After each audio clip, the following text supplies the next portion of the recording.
Bonjour à tous, bonjour à toutes, j'espère que vous allez bien. L'été dernier, j'avais fait plusieurs vidéos relatant les premiers effets que j'avais fait vis-à-vis du NoFap pendant mon premier mois, pendant mon deuxième mois. Je voulais savoir ce qui vous intéressait le plus, quel genre de vidéo vous vouliez voir. Et à l'époque, vous m'aviez demandé en grande majorité que je fasse une vidéo sur quelle était mon histoire vis-à-vis de la pornographie et de la masturbation. À l'époque, étant donné que c'était vraiment les tout débuts, je voulais pas le faire parce que c'était vraiment beaucoup trop récent et j'avais pas suffisamment de recul pour me rappeler les choses sans que ça me rappelle des souvenirs pas super. En discutant avec un pote sur Instagram, je me suis rendu compte qu'en fait, maintenant j'étais prête. Faut savoir à la base que j'ai grandi dans une famille qui était et qui est toujours vachement pudique, ce qui fait qu'on ne parle pas de sujets relatifs à la sexualité,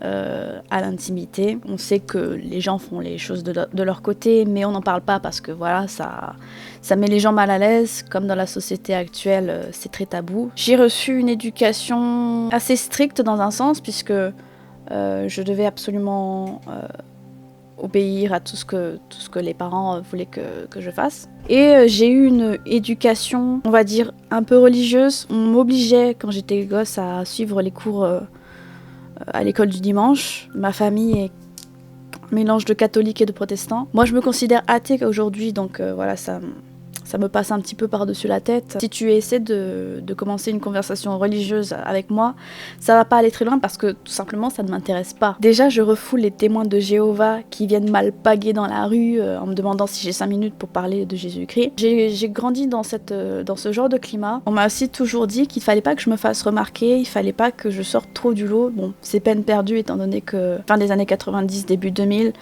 on était encore les premiers métis dans des écoles privées. Les gens n'avaient jamais vu ça. D'autres enfants qui ne sont pas blancs, c'était pas commun à l'époque. Et je faisais tout en fait pour qu'on ne fasse pas attention à moi. Je ne posais pas de questions, même si ça m'intéressait ou des trucs comme ça. J'étais une enfant très très introvertie. Je faisais même du mutisme sélectif, c'est-à-dire que je ne parlais pas aux gens, que ce soit les adultes ou les autres enfants de mon âge. Toujours est-il que à l'âge de 6 ou 7 ans, j'ai découvert la masturbation. Un peu par hasard, hein. Je pense pas, comme la plupart des gens découvrent ça quand tu prends ta douche, tu vois. Le petit jet de la douchette, oh, ça fait un truc spécial, donc ouais, j'ai découvert ça comme ça. Et ça a commencé à devenir ma seule échappatoire par rapport à ma vie, qui était très stressante, puisqu'il fallait absolument que je contente tout le monde, sinon je me faisais punir. En fait, j'avais la pression de l'école, plus les remarques que les gens pouvaient me faire sur mon physique, puisque je commençais à être pubère à cette époque-là. Et j'avais cette nouvelle sensation qui était la masturbation, et qui était toute nouvelle, et je pouvais pas en parler à qui que ce soit, parce que c'était honteux, parce que la pudeur, voilà, j'allais inventer un mot. La seule chose qui me permettait d'avoir un petit peu de plaisir dans ma vie, en fait, c'était la masturbation. C'est devenu de plus en plus fréquent en grandissant. Ma puberté s'est terminée vers mes 13 ans, et c'est aussi l'époque où j'ai connu le porno pour la première fois. Alors comment ça s'est fait ? À l'époque, j'étais sur toutes les plateformes de blog du genre Skyrock et tout ça. Enfin, à l'heure actuelle, je ne les ai plus parce que voilà, j'ai 25 ans, donc je suis passée un peu à autre chose. Et j'alimentais donc ces blogs-là avec des images que j'enregistrais sur l'ordinateur de mes parents, parce qu'à l'époque, je n'avais pas encore mon propre ordinateur. Et je pense que vous pouvez deviner ce qui s'est passé. Le dernier dossier qui avait été ouvert avec les images, c'était un dossier qui n'était pas le mien.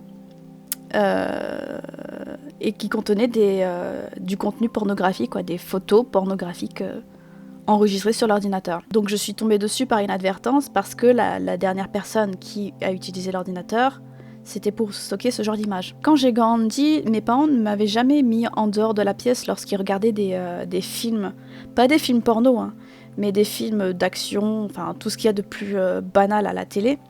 Mais lorsqu'il y avait des scènes olé olé, du haut de mes 10 ans, on ne me mettait pas dehors, on me disait pas d'aller me coucher ou d'aller faire autre chose. Enfin, j'étais là, j'étais là en mode passif à regarder ce qui se passait. Et comme j'étais pubère, moi ça me faisait des choses, tu vois, à l'intérieur. Donc vous pensez bien qu'avec l'arrivée du porno, j'avais envie d'en savoir plus parce qu'on parlait pas de sexe, on ne parlait pas d'intimité ni quoi que ce soit. Et lorsque j'ai eu mon premier ordinateur, j'ai commencé à en regarder. C'est toujours à la même époque, je pense qu'il y a dû y avoir peut-être 2 mois entre le moment où j'ai vu ça pour la première fois et le moment où j'ai commencé à en regarder sur l'ordinateur.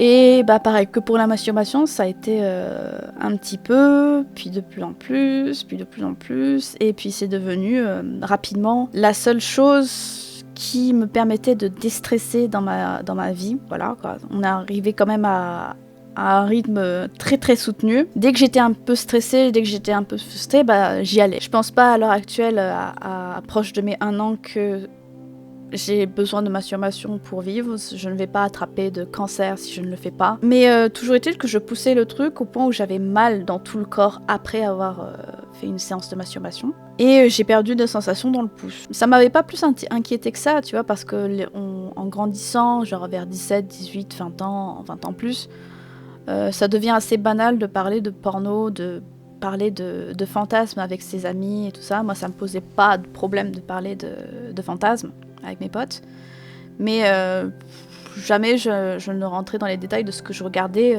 comme genre de porno, parce que je trouvais pas ça intéressant, parce que j'avais honte aussi. Cette pratique-là, en fait, m'a totalement enlevé toute sensation au niveau du pubis et du vagin et de tout ça, quoi. Je n'aimais pas non plus avoir de rapport sexuel parce que je trouvais toujours que la seule façon pour moi d'avoir des sensations, en fait, c'était de le faire moi-même, de me masturber, quoi, devant du porno, parce que sinon je sentais pas... ça faisait mal, c'était pas agréable, tu vois. Au cours d'une conversation avec mon meilleur ami, donc du coup c'était en mars 2019, il m'a parlé du nofap parce qu'il m'a dit que c'était pas normal, en gros, de ne plus avoir de sensations et de ne pas aimer avoir une sexualité normale, enfin normale entre guillemets, tu vois.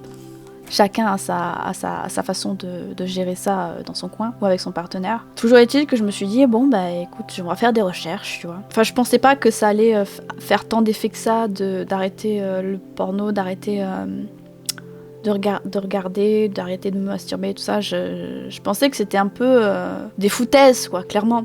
Toujours est-il que j'ai cherché sur internet du côté des anglophones, regardé beaucoup de vidéos des mecs. J'ai cherché s'il y avait des filles, j'en ai trouvé 2. Je mettrai le lien dans la barre de description. Ce sont deux filles qui suivent le nofap encore à l'heure actuelle, je crois, si je me trompe pas. Et je me suis dit, bon, écoute, il y a 2 filles qui osent en parler chez les anglophones. Ça veut dire que ça fait quelque chose, ça veut dire que je voyais qu'il y avait une différence entre avant, lorsqu'elles étaient à peu près comme moi, et maintenant. Et je me suis dit, bon, si elles y arrivent, il n'y a pas de raison pour que moi j'y arrive pas. Et j'ai commencé comme ça. Étant donné que ça fait 17-18 ans que je me masturbais, avec la pornographie ça faisait 11 ans, voilà. C'est pas rien, c'est quand même plus d'une décennie, c'était quand même la moitié de ma vie, sérieusement, que j'avais passé à regarder du porno et à me masturber. Et c'était très dur, ça a été très dur au départ parce que j'avais énormément de pulsions. À l'heure actuelle, tu me demandes encore si j'ai des pulsions, j'en ai beaucoup, à différentes intensités, mais maintenant que je suis bien avancée dans le truc, j'ai le temps de voir le truc arriver. Je n'ai plus besoin de porno, après plus d'une dizaine d'années à en regarder. Ce n'est pas vital, même si j'expérimente des choses comme les Blue Balls version féminine, j'ai les mêmes choses. C'est juste que, étant donné que je suis quelqu'un de très très obsessif, il a fallu que je me reprenne à plusieurs reprises à me dire « N'ouvre pas ces pages, tu les jettes, tu les supprimes définitivement et tu vas faire autre chose. » Étant donné que tu as du temps maintenant, tu vas faire autre chose, tu vas faire du sport. J'ai commencé à faire du sport pour canaliser cette nouvelle énergie. J'ai commencé à essayer de manger mieux, de manger de façon à avoir à nouveau la santé, parce qu'à l'époque j'étais végane et le fait d'être végane nique complètement toute libido, Parce qu'il faut savoir un truc, en fait, c'est que si tu n'apportes pas de cholestérol dans ton corps, tu n'as pas assez pour faire tes propres hormones, pour t'occuper de tout ce qui se passe à l'intérieur, de t'occuper de ta puberté si tu es en pleine puberté. Aussi, lorsque tu veux avoir des rapports pour avoir des enfants, notamment parce que si tu n'as pas de libido, tu n'apprécies pas l'intimité, tu n'apprécies pas d'avoir des rapports sexuels. Et moi, j'en avais zéro à l'époque. C'est-à-dire que j'avais des pulsions quand je voyais des images un peu olé olé, quand je voyais des trucs un peu érotiques ou même pornographiques, quand je commençais à avoir la pulsion, avant, chanter le truc, venir comme une espèce de boule d'énergie à l'intérieur, monter comme ça, me couper la respiration et me donner des espèces de pulsations, de battements de cœur. Je sais pas si ça a vraiment du sens, mais je sentais le truc venir, je sentais que ça me foutait la chair de poule et j'avais besoin, comme vraiment un drogué, qui a besoin de sa dose, tu vois. J'ai dû vraiment me réfréner là-dessus. J'étais là, dans ma tête, à me faire des conversations avec moi-même, en train de me dire, est-ce que t'en as vraiment besoin? Est-ce que c'est vraiment nécessaire? Est-ce que tu veux continuer d'être la même personne que tu étais, vraiment misérable, psychologiquement parlant, à faire des crises d'angoisse à chaque fois que tu dois avoir des contacts humains avec les gens? Est-ce que tu veux continuer ça? Ou est-ce que tu veux te donner vraiment les chances de réussir, les chances de te détacher complètement du porno? Parce qu'il faut savoir un truc, c'est que si j'avais pas eu le porno, j'aurais juste eu la masturbation et ça aurait été un petit peu plus gérable. Mais là, parce que j'utilisais le porno pour me masturber, c'était beaucoup plus compliqué. Donc j'étais là, c'était comme un combat avec moi-même dans ma tête, en essayant de me persuader que non, je pouvais très bien vivre sans. Je me souviens que j'écrivais aussi pas mal à mon meilleur ami quand j'avais des pulsions et que je me disais ouais mais là je sais pas si je vais tenir. Je lui écrivais. J'écrivais aussi sur des documents Word toutes les émotions négatives qui pouvaient m'amener à vouloir craquer. J'ai beaucoup fait ça. Beaucoup de... Je vais aller dire mind control, ouais. On peut appeler ça comme ça. Beaucoup me tenir occupée, quoi. Vraiment, quand je vous dis qu'il faut absolument se tenir occupé, c'est que sans ça, vraiment, le moindre stimuli, la moindre pulsion, tu vas y succomber. C'est vraiment pas des blagues, tu vois. Si j'ai réussi à aller aussi loin, c'est parce que tous les jours, j'avais ce combat à l'intérieur de moi. C'était vraiment pas facile. Même à l'heure actuelle, lorsque j'ai des pulsions, je me dis, regarde tout ce que t'as fait. Regarde toutes les choses que tu as réussi à faire, tous les projets que tu as commencé, les projets dans lesquels tu es actuellement. Est-ce que tu veux faire un trait sur cela et revenir et redevenir cette personne tout à fait misérable que tu étais avant de faire le nofap? Est-ce que tu veux ça? Est-ce que tu veux vraiment ça? Et j'étais vraiment la personne qui me parlait, qui me motivait, qui vraiment me poussait à bout. J'étais méchante avec moi-même, mais parce que je savais que sans ça, si j'étais pas comme ça, les autres ne pourraient pas en fait me pousser vraiment à continuer et à me dire c'est bien ce que tu fais, regarde le changement, machin. Et lorsque j'ai commencé à avoir des interactions plus poussées avec mes anciennes connaissances, avec ma famille et tout ça, ils ont remarqué qu'il y avait eu un changement, que je ne me comportais pas de la même façon qu'avant tout ça.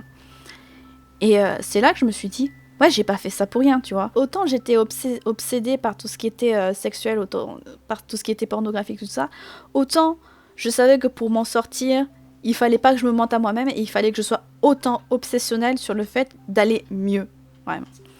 Parce que si tu te mets pas dans ta tête l'idée que tu veux aller mieux, tu veux vraiment aller mieux, tu ne veux pas te chercher d'excuses et tout ça, tu vas arriver à rien, tu vas fail jusqu'à ce qu'un jour tu aies le déclic dans ta tête et tu te dis je ne veux plus ça, je veux vraiment tout faire pour m'en sortir, tu vois.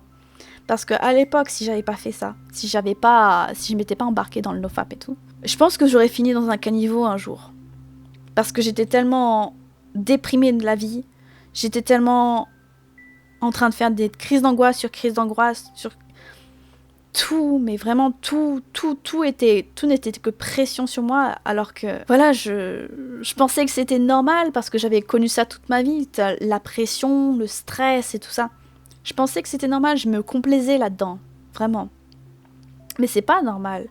Quand tu vois ces personnes qui ont changé vraiment leur vie, tu te dis que ça peut pas être un placebo, tu vois. Si ça marche pas au même rythme que eux, c'est normal parce que je ne suis pas dans leur propre corps, je n'ai pas le même vécu qu'eux, je n'ai pas les mêmes expériences qu'eux. Donc c'est normal que moi ça aille à une vitesse beaucoup plus lente, que ça aille plus dans son rythme. Il faut pas que je force la chose, mais par contre il faut absolument que je me dise que il faut m'occuper. Si je vous dis tout ça, si vous avez regardé d'autres vidéos venant de moi, si je vous répète toujours la même chose, c'est parce que c'est pas un tour de magie. C'est vraiment parce qu'il n'y a que ça en fait qui marche. Je suis pas arrivée à un tel stade-là en ne faisant rien. Je me suis vraiment donné les moyens, et même si ça se voyait pas de visuellement, ça voulait pas dire que là-dedans ça travaillait pas, que je réfléchissais pas, que je regardais d'autres youtubeurs, pas forcément dans le domaine de l'intimité. Je regardais les youtubeurs, les youtubeuses que j'admirais profondément, et je me disais, mais la différence entre eux et moi, c'était que eux, ils avaient le charisme. Ils avaient le charisme et ils étaient vraiment convaincus par ce qu'ils disaient. Moi, j'étais convaincue, mais j'avais toujours peur du regard des autres si j'osais dire quoi que ce soit sur les addictions, sur comment je me sentais, tout ça. J'avais peur de la critique. Mais une chose à ne pas oublier, c'est que quand tu décides d'être public avec quelque chose, tu vas automatiquement avoir de la critique. Donc à partir de là, tu peux dire absolument tout ce que tu veux en fait. Tu peux pas être quelqu'un d'autre que toi-même. Donc à partir de là, si quelque chose te fait du bien, il n'y a aucune raison pour que tu le caches en fait. Et s'il y a d'autres personnes qui sont dans le même cas, il n'y a aucune raison pour que tu ne les aides pas d'une façon ou d'une autre. Je ne peux pas me multiplier de façon exponentielle pour aider les uns et les autres, mais je suis persuadée que avec les vidéos que j'ai, avec les difficultés que j'ai eues, il y a probablement au moins une personne dans le monde qui va se sentir concernée, qui va se dire, eh ben, si cette personne-là a eu tous ces problèmes-là et s'en sort aujourd'hui et ça va très très bien, eh ben moi aussi. Et vraiment, c'est ce qui me pousse à continuer. Toute ma chaîne, en fait, qui est basée sur les tabous sociaux et sur le développement personnel, sur le bien-être, même si je vous parle pas forcément de nofap, même si je vous parle pas forcément de sexualité ni quoi que ce soit, je ne vais pas parler de choses qui ne sont pas relatives à ces deux thématiques-là parce qu'elles sont extrêmement importantes pour moi. Si tu n'es pas bien dans ta tête, si tu n'es pas bien dans ton corps, c'est pas normal. C'est vraiment pas normal. Je sais que c'est tabou, mais je suis sûre qu'un jour, il y aura plus de filles qui parleront de ce genre d'addiction. Il y en aura, c'est sûr. C'est juste que là, c'est encore trop tôt peut-être. Et pour le moment, je me prends un petit peu toutes les balles dessus. Des personnes qui sont persuadées que c'est uniquement chez les mecs, que les filles, elles ont rien à voir là-dedans, ou des trucs comme ça. Franchement, l'intimité, les rapports sexuels, les enfants, ça se fait pas tout seul, tu vois. Si tu n'arrives pas à être intime et à aimer l'intimité, à aimer la sexualité, tu vas pas réussir à avoir d'enfants. Tu vas aller nulle part, en fait. Donc si les deux personnes ne sont pas sur la même longueur d'onde, bah tu perds tellement. C'était à peu près mon histoire avec la pornographie et la masturbation. Pas dire que le combat est terminé parce que t'as toujours des pubs sexuelles à la télé, quand tu sors faire tes affaires. T'as des jours où j'ai des pulsions plus fortes que d'autres. Il faut avoir beaucoup de volonté, il faut avoir beaucoup de discipline avec soi-même.